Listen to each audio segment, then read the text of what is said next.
आज हम जिस विषय पर चर्चा करने जा रहे हैं ये दूसरी थेरेपी है जिसका उपयोग बहुतायत से होता है, लगभग सभी बीमारियों में होता है। तो उनकी चर्चा हम करेंगे। और इसके पहले सत्र में हमने CBT की चर्चा की थी, कॉग्निटिव बिहेवियर थेरेपी की चर्चा की थी। और इस सत्र में हम आपको बताएंगे रेशनल इमोटिव बिहेवियर थेरेपी के बारे में, जिसे REBT भी कहते हैं। R stands for rational, E stands for emotive, B stands for behavior and T stands for therapy। Rational का मतलब होता है तार्किक, इमोटिव का मतलब होता है इमोशंस और बिहेवियर का मतलब है व्यवहार, और जिस थेरेपी का मतलब है चिकित्सा। तो I hope so you can understand the meaning of REBT। REBT के जो जनक थे उनका नाम था डॉक्टर अल्बर्ट एलिस, और इन्होंने 1955 में इस थेरेपी को डेवलप किया। और ये एक एक्शन ओरिएंटेड अप्रोच था जिसके द्वारा हम कॉग्निटिव, इमोशनल और बिहेवियरल डिस्टर्बेंसेस को मैनेज करते हैं या मैनेज करना सिखाया जाता है। और इनका कहना था कि व्यक्ति जो है वो बहुत लार्ज स्केल पर या बहुत ज्यादा मैग्नीफाइड करके किसी परिस्थिति को जब देखता है या समझता है तो उससे उसका व्यवहार और उसके इमोशंस जो है अफेक्टेड होते हैं और वो उसके अपसेट होने का कारण भी बनते हैं। तो इन्होंने ये बताया कि किस तरह से हम REBT के माध्यम से उन व्यवहार पर, उन विचारों पर, वो अतार्किक विश्वासों पर कंट्रोल करके या उन्हें री एग्जामिन करके अपने व्यवहार में चेंज ला सकते हैं। तो REBT का ये एक नया उद्देश्य था। आइए इसको शॉर्ट फॉर्म में और हम समझ लेते हैं। It's a kind of behaviour therapy. और कैसी behaviour therapy? Which is influenced by the cognitive behaviour therapy. मैंने पहले भी आपको पहले स्लाइड्स में 2 पिक्चर दिखाई थी डॉक्टर अल्बर्ट एलिस और एरन वेग की। ये दोनों सहयोगी थे और एक दूसरे के इन्फ्लुएंस से इन्होंने काम किया। REBT में इन्होंने इमोशन को और जोड़ दिया है, कॉग्निशन के साथ इमोशन एक नया आया है। इनका कहना था कि कोई भी व्यक्ति जो है जब उसको हम एनकरेज करते हैं एग्जामिन करने के लिए कि उसने जो भी रिलेशनल बिहेवियर या बातें या परिस्थिति उसने सोच देखी है और उससे संबंधित विचार, अतार्किक विचार उसके दिमाग में आए जो उसकी कुसमायोजन का कारण बनते हैं, उनको एक्सप्लोर करो और उसकी जगह उसके संज्ञान को चेंज करो REBT के माध्यम से, यानी थिंकिंग प्रोसेस को चेंज करो ताकि उसे लाभ मिल सके। यहाँ आप बोलेंगे ये रिलेशनल थिंकिंग या ये रिलेशनल वर्ड बार बार आया है, क्या है, what it is relational thinking? Relational thinking के लिए एक मैं आपको पहचानने के लिए लिस्ट लेकर आई हूँ जो अल्बर्ट एलिस ने बताया। द सेल्फ डिफीटिंग रूल्स जो है वो इरिलेशनल बिलीफ से इन्फ्लुएंस्ड होते हैं, और ऐसा एलिस का मानना था। उन्होंने कुछ कोर बिलीफ्स बताए हैं जो कि व्यक्ति को अनहेल्पफुल इमोशन और बिहेवियर करने के लिए बाध्य करते हैं। ये कोर बिलीफ्स की लिस्ट मैंने दी है। उदाहरण के लिए, I need love and approval from those around me. मैं उन लोगों से प्यार और अनुमोदन चाहता हूँ जो मेरे आजू बाजू रहते हैं या दूसरे लोग दें। एक है, I can not allow my self to make mistake. मैं अपने आप को ये इजाजत नहीं देता कि मैं किसी तरह की त्रुटि करूं। इस तरह के कुछ विश्वास उसने अपने मन में बना लिए जो उसके कोर बिलीफ्स हैं और वो सर्टन रूल से रेगुलेट होते हैं। एक अलग दूसरा उदाहरण है, I must worry about things that could be dangerous, unpleasant और frightening, otherwise they might happen. फिर एक और उदाहरण देख लेते हैं, I should become upset when other people have problems and feel unhappy when they are sad। मैं दूसरों को देखकर दुखी हो जाता हूँ जब वो दुखी होते हैं। इस तरह के कुछ विश्वास उसने अपने मन में बना लिए हैं जो कि इरिलेशनल थिंकिंग को बताते हैं। ये इरिलेशनल थिंकिंग 2 तरह से डिस्टर्बेंस क्रिएट करती है। पहला ईगो डिस्टर्बेंस है और दूसरा डिस्कम्फर्ट डिस्टर्बेंस है। So let us see what is ego disturbance. Ego disturbance is known as emotional tension resulting from the perception that one's self और personal worth is threatened. Emotional tension कब आता है? जब व्यक्ति ये देखता है, ये परसीव करता है कि दूसरे ने उसे चोट पहुंचाई है या किसी घटना से उसे धक्का लगा है, उसके सेल्फ को लगा है, या जो उसकी पर्सनल व्यक्तित्व है उसको धक्का लगा है, चोट लगी, तो उसका ईगो हर्ट होता है।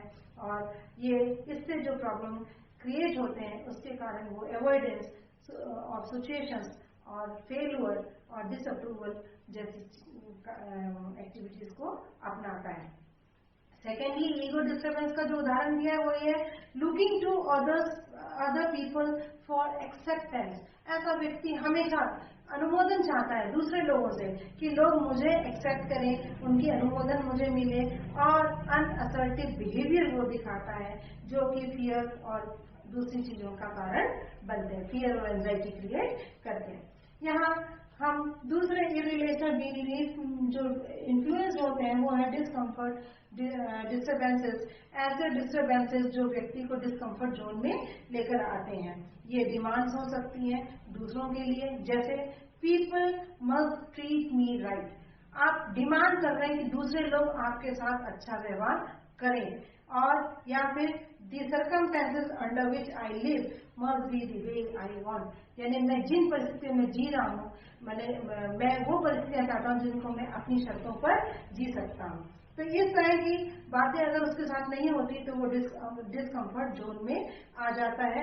और इस तरह का सोचना उचित नहीं है, क्योंकि सभी व्यक्ति अपने अपने हिसाब से काम करते हैं, आप किसी को बाध्य नहीं कर सकते, तो अपनी थिंकिंग प्रोसेस को चेंज करना बहुत ज्यादा जरूरी होता। आइए अब हम समझते हैं कि REBT का ABC मॉडल क्या है। इन्होंने ABC मॉडल दिया है।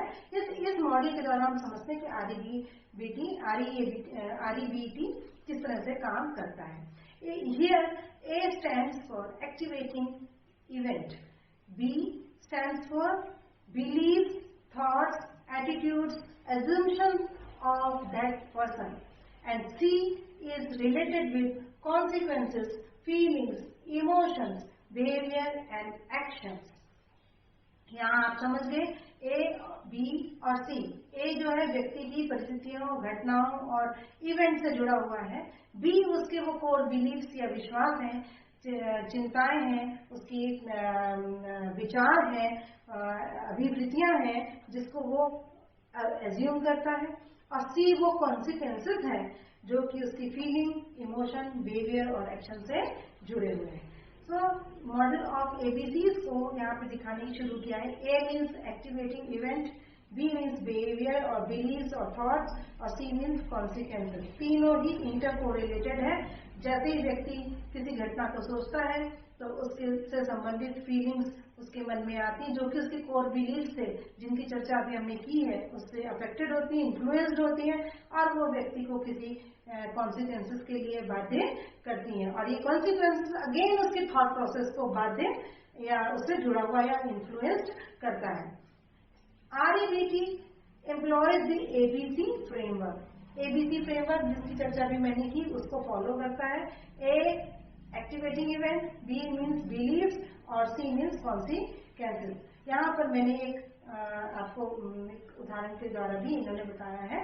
Depicted in the figure below to clarify the relationship between the activating events. A stands for activating events, B beliefs और C cognitive, emotional और behavioral consequences of that beliefs.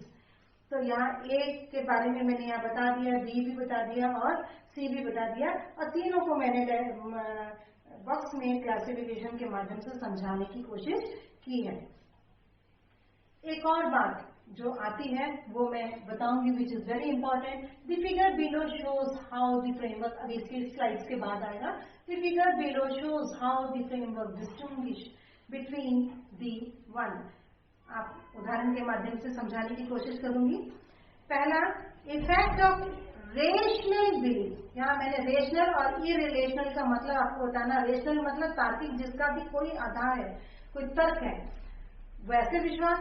और इरिलेशनल का मतलब होता है ऐसे विश्वास जिनका कोई भी तार्किक आधार नहीं है। तो effects of rational belief about negative event held in negative emotions. और effective और relational belief about negative event leads to unhealthy negative event. यहाँ ऐसे समझ सकते हैं, एक व्यक्ति को व्यापार में घाटा हो गया, बिजनेस में घाटा हो गया, उसको ये एक नेगेटिव थॉट उसके मन में आया और उसने उसको एक लॉजिकली डिफाइन किया कि मेरी परचेजिंग गलत थी, इसलिए मुझे ये घाटा हो गया and very soon I will be get over it. तो उसे कभी भी नेगेटिव इमोशंस नहीं आएंगे, हेल्दी नेगेटिव इमोशंस आएंगे और वो उसके लिए प्रयत्न करेगा. अगर इसी उदाहरण को दूसरे तरीके से देखें, सेकंड नंबर के आधार से, तो इफेक्ट्स ऑफ इरिलेशनल बिलीव्स, यानी अगर वो व्यापारी ये समझता है कि मेरे को घाटा हो गया, लोगों ने मुझे चीट कर लिया, उन्होंने धोखा दे दिया, मेरा सामान अच्छा नहीं निकला, इस तरह से वो परिस्थिति को अगर मान लीजिए दोष देता है, तो उसके वो अपसेट होगा, नेगेटिव इवेंट्स उसके दिमाग में आएंगे, नेगेटिव फीलिंग्स आएंगे और ये उसको नेगेटिव इमोशंस भी देंगे. तो वो सब दुखी रहेगा, सुसाइड कर सकता है, टेंशन में आ सकता है, हेल्थ लॉस हो सकता है. इस तरह से ये एक उदाहरण के माध्यम से मैंने दोनों ही चीजें बताई कि जब हम तार्किक आधार में सोचते हैं तो हम पॉजिटिव होते हैं, मगर हेल्दी नेगेटिव इमोशंस होते हैं जो पॉजिटिव वे में आपने लॉजिकल बेस पर सोचा. और अगर ये रिलेशनल बिलीफ बनाते हैं तो ये नेगेटिव इमोशंस होते हैं और नेगेटिव इवेंट में कन्वर्ट हो जाते हैं. इसी चीज को मैंने यहाँ डायग्राम के थ्रू आपको समझाने की कोशिश की है कि नेगेटिव इवेंट होगा, यानी एक्टिवेटिंग इवेंट जो है वो नेगेटिव होगा, तो रेशनल बिलीफ भी उससे रिलेटेड होगा. और अगर आप तार्किक आधार पे सोच रहे हैं, रेशनल बिलीफ रेशनल मतलब तार्किक आधार लगा रहे हैं, तो हेल्दी इमोशन क्रिएट होगा. और अगर नेगेटिव इवेंट है, एक्टिविटी जो है आपकी एक्टिवेटिंग इवेंट नेगेटिव है और आप तार्किक आधार पर सोचते हैं, तो अनहेल्दी इमोशन क्रिएट होगा. यहाँ पर क्लिनिकल एप्लीकेशंस ऑफ REBT बताने की कोशिश की. कौन कौन सी बीमारियों में ये REBT बहुत ज्यादा यूजफुल है, जैसे depression, anxiety disorders, phobia, post traumatic stress disorder, eating disorder, addictions, impulse control disorder, anger management, antisocial behavior, personality disorders, sexual abuse recovery, adjustment to chronic health problems, physical disability, pain management, general stress management, child or adolescent behavior and etc. तो आपके सामने list है, आप देख सकते हैं किस तरह से ये यूजफुल है. CBT effective for use with, किसके लिए किसमें यूज है, बहुत इफेक्टिव है. सेल्फ और पर्सनल ग्रोथ करने के लिए बहुत यूजफुल है. इंडिविजुअल क्लाइंट्स के लिए यूजफुल है. ग्रुप्स में हम इस थेरेपी को यूज कर सकते हैं.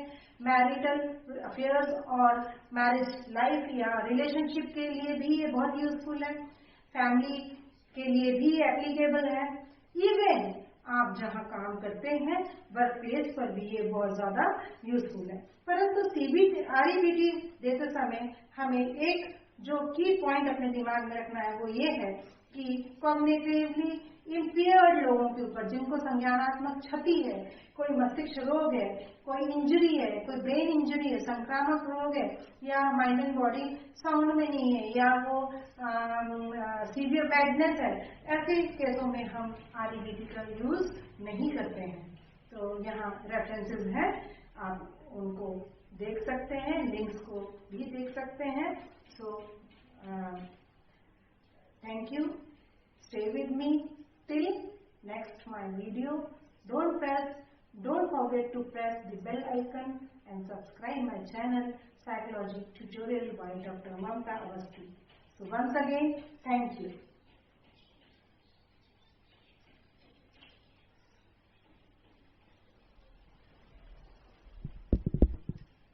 हो गया.